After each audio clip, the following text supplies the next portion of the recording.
দেখুন, ভোট মানে পশ্চিম বাংলা একটা সত্যিকারের যুদ্ধ ছাড়ার কিছু নয়।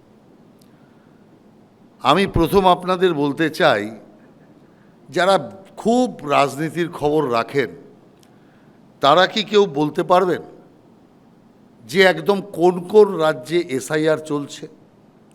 যারা রাজনীতির খবর রাখেন তারাও বলতে পারবেন না কোন কোন রাজ্যে এসআইআর চলছে, কারণ সেই রাজ্যের লোকেরাই জানে না যে এসআইআর চলছে। কিন্তু পশ্চিম বাংলায় এসআইআর হচ্ছে, শুধু ভারতবর্ষের লোক নয়, ভারতের সীমানা পেরিয়ে অন্যান্য বহির্বিশ্বের বহু দেশের লোক জানে এখানে একটা এসআইআর চলছে। তার মানে পশ্চিম বাংলার স্থিতিটা কোথায়? যে পশ্চিম বাংলা একসময় উন্নয়নের দিকে রেকর্ড রেখেছিল, আজকে সেই পশ্চিম বাংলা ধ্বংসের চিত্রে সর্বাগ্রে এগিয়ে আছে। এই যে নির্বাচন দুদফায়, এত পরীক্ষা নিরীক্ষা করার দরকারটা কি? ইলেকশন কমিশন চলতে চলতে 8 দফা গেল, তারপরে এখন দেখছে না, সবাই বলছে 8 দফা নয়, 1 দফা বা 2 দফা। এত দফা নিয়ে চিন্তা ভারতবর্ষের কোথাও কোনো প্রদেশের নির্বাচনে হয়েছে? এখানে হয়েছে কেন? এখানে ভোটাররা বুক ফুলিয়ে অবাধে ভোট দিতে পারে না। এখানে বন্দুক রাজ আর বোম রাজই হচ্ছে প্রাধান্য পাচ্ছে। সেই কারণে এই রকম একটা হিংসার রাজ্য তৈরি হয়েছে। যে রাজ্য তৈরি করেছে হিংসার, সিপিআইএম নামক একটি রাজনৈতিক দল আজকে যারা রাজনীতির ময়দানে সবচেয়ে বেশি অপ্রাসঙ্গিক হয়ে দাঁড়িয়েছে। কিন্তু সেই সিপিএমের পুরোপুরি শিক্ষাকে আরও বেশি মডিফাই করে খুল্লাম খুল্লা তৃণমূল কংগ্রেস রাস্তায় নিয়ে এসছে।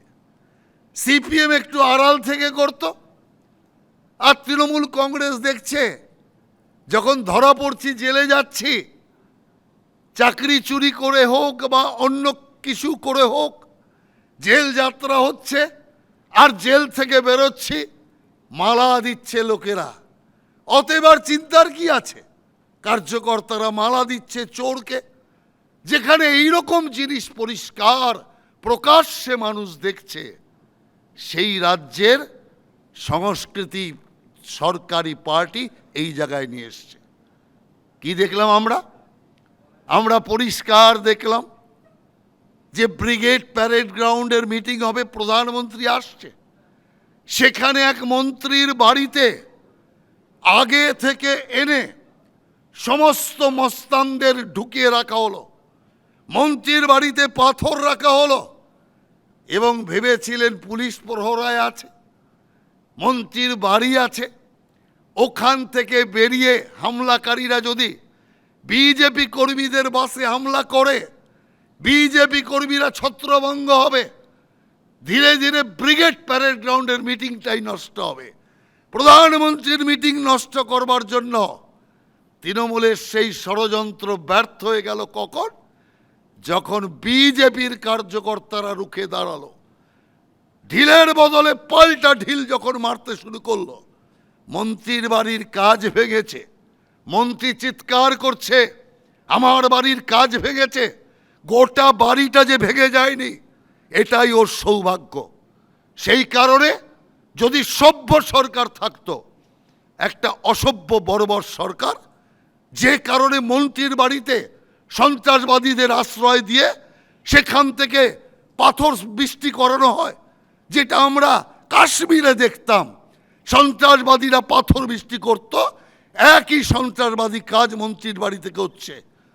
যদি সভ্য সরকারও তো মন্ত্রীকে গ্রেপ্তার করত, এতদিনে উনি জেলে থাকতেন। অতএব এই অবস্থাতে তারা নানা রকম চিৎকার করছে। অনেক ভিডিও আমাদের সামনে এসছে, মন্ত্রীর বাড়ি থেকে বেরিয়ে যে সব পাথর ছুটছে সেসব ভিডিও আজকে আমাদের হাতে আছে। নির্বাচনের সময় সেইগুলো আমরা ঠিক সময় মতো বের করব। অতএব আমি পরিষ্কার বলতে চাই, এই নির্বাচন অবাধ এবং সুষ্ঠু হোক। আর সেই নির্বাচন অবাধ সুষ্ঠু করার জন্য সব পার্টি একমত আছে, সারা বাংলার মানুষ একমত আছে। ইলেকশন কমিশন চেষ্টা চালাচ্ছে, কিন্তু দ্বিমত কার? দ্বিমত তৃণমূল কংগ্রেসের। এসআইআর করা যাবে না, মৃত নাম বাদ দেওয়া যাবে না, অবৈধ নাম বাদ দেওয়া যাবে না। বাংলাদেশ থেকে যে সমস্ত মুসলমান অনুপ্রবেশকারীরা, রোহিঙ্গা মুসলমানরা এসে এখানে ভোটার লিস্টে নাম তুলেছে, তাদের বাদ দেওয়া যাবে না। আজকে মুখ্যমন্ত্রী বলেছেন কোনো অনুপ্রবেশকারী নেই। তাহলে মুখ্যমন্ত্রীকে প্রশ্ন করতে চাই, আপনি যখন বিরোধী নেত্রী ছিলেন, তাহলে অনুপ্রবেশকারীদের তালিকা স্পিকারের উদ্দেশ্যে আপনি ছুঁড়ে মেরেছিলেন টেবিলে। কেন মেরেছিলেন? কোথায় গেল সে অনুপ্রবেশকারীরা? আর অনুপ্রবেশকারী যারা বাংলাদেশি, তারা ক্যামেরার সামনে, সমস্ত মিডিয়ার সামনে বর্ডারে গিয়ে বলছে আমরা 10 বছর ধরে এখানে বাস করছি, কোনো ঝামেলা ছিল না, এখন এসআইআর শুরু হয়েছে তাই নিজ দেশে পালিয়ে যাচ্ছি। এ দৃশ্য আপনারা টিভির মাধ্যমে সকলে দেখেছেন। অতএব অনুপ্রবেশকারীকে সমর্থন দিচ্ছে, অর্থাৎ চোরা ভোটে জিততে চায় তৃণমূল, আর সেই কারণে তৃণমূলের এই অবস্থা। আজকে পুলিশ অফিসার, চিফ সেক্রেটারি সহ বাকিরা পরিবর্তন হয়েছে, চিৎকার করছেন উনি কেন? তার কারণ একটাই, যে এই সমস্ত স্থাবকদের বসিয়ে রেখেছিল। আজকে উনি সার্টিফিকেট দিচ্ছে, বিনীত গোয়েলের মতো এরকম অফিসারকে সরিয়ে দিয়েছে। বিনীত গোয়েল যেন চন্দ্র থেকে নেমে এসছে এমন অফিসার। কেন বিনীত গোয়েলের এত উনি সালিশি করছেন? তার কারণ বিনীত গোয়েল যে এই আরজিকর হসপিটালে অবহেলার, মৃত্যুকে কেন্দ্র করে যত নক্কারজনক ঘটনা, সব বিনীত গোয়েল করিয়েছে মুখ্যমন্ত্রীর নির্দেশে। অতএব বিনীত গোয়েল মুখ খুললে মুখ্যমন্ত্রী মুখ দেখাতে পারবেন না, এমন অবস্থা রয়েছে। আর সেই কারণে তাকে, বিনীত গোয়েলকে সমর্থন করতে হচ্ছে। বাংলা আর অবাঙালির মধ্যে এখানেও বিচার চালাচ্ছে, এখানেও বলছে বাঙালি অফিসারদের সরিয়ে দিয়েছে। কিসের বাঙালি প্রেম আপনার? যখন করোনা কালে বাঙালিরা যখন এখানে পশ্চিম বাংলায় ঢুকতে গিয়েছিল, পশ্চিম বাংলার বাঙালি সন্তানরা, ভয়ার্ত সন্তানরা, আপনি বলেছিলেন করোনা এক্সপ্রেস, ওদের ঢুকতে দেননি আপনি। অর্থাৎ ঘরের ছেলে মায়ের কাছে ফিরে আসছিল করোনার আতঙ্কে, এই মমতা ব্যানার্জি তাদেরকে ঢুকতে দেয়নি। রাগে দুঃখে বহু লোকেরা ফিরে গেছে। আপনি তো বলছেন বাংলার চারিদিকে আক্রমণ হচ্ছে বাঙালিদের। অতএব 5,000 টাকা আপনি ঘোষণা করেছিলেন যে 5,000 টাকা দেব, পরিযায়ী শ্রমিকরা ফিরে আসো। 5,000 টাকা মানে বছরে 60,000 টাকা। একজনও নিয়েছে? একজনও পরিযায়ী শ্রমিক ফেরত এসছে? উল্টে আপনার মিডিয়া দেখিয়েছে যে দলে দলে তারা যাচ্ছে, স্টেশনের সামনে জিজ্ঞাসা করছে আপনারা যাচ্ছেন, আপনাদের জন্য তো 5,000 টাকা দিচ্ছে। ওরা বলছে 5,000 টাকা বছরে 60,000 টাকা, আমরা মাসে 1-1.5 লাখ টাকা রোজগার করি ওখানে, আর কোনো কষ্ট আমাদের নেই। অতএব সেই কারণে আজ ভোটে জিততে হবে, সেই কারণে ভাষাকে কাজে লাগাতে হবে, আজ ভোটে জিততে হবে।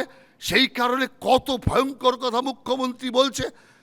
সংখ্যা গুরুদের ভয় দেখাচ্ছে, হিন্দু কমিউনিটিকে ভয় দেখাচ্ছে, মুসলমানদের দিয়ে।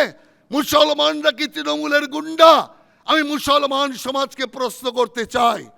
তিনি বলছেন যে এই মুসলমান সম্প্রদায়, অর্থাৎ একটা সম্প্রদায় ঘিরে ফেলবে হিন্দুদের, 1 সেকেন্ড লাগবে না হিন্দুদের সমাপ্ত করতে।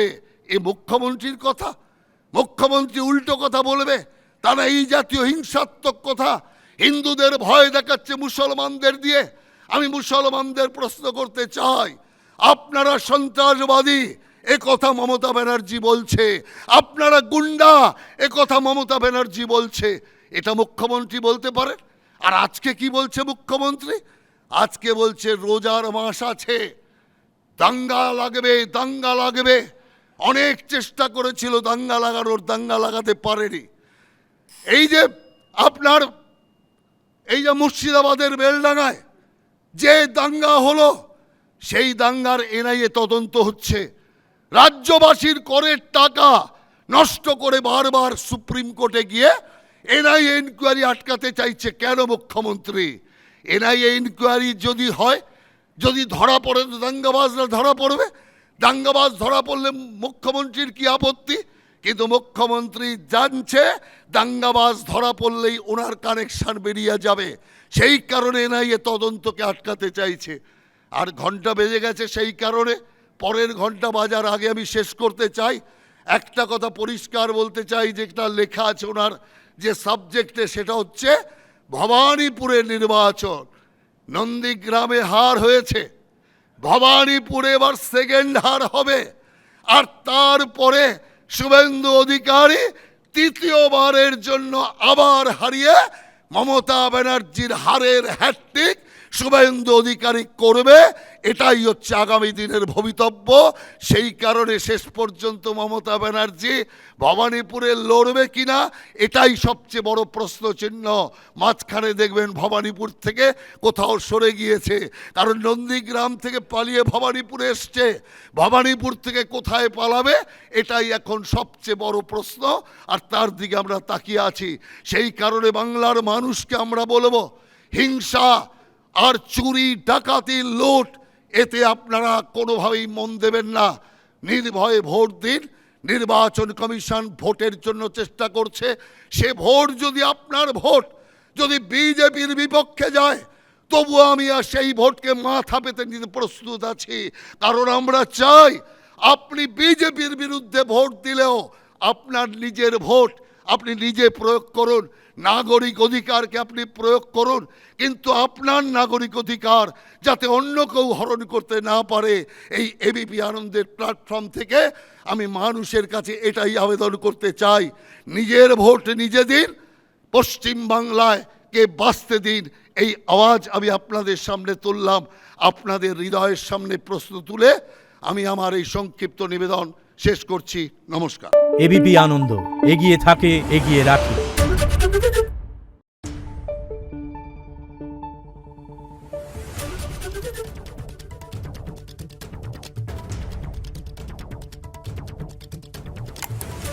Thank you.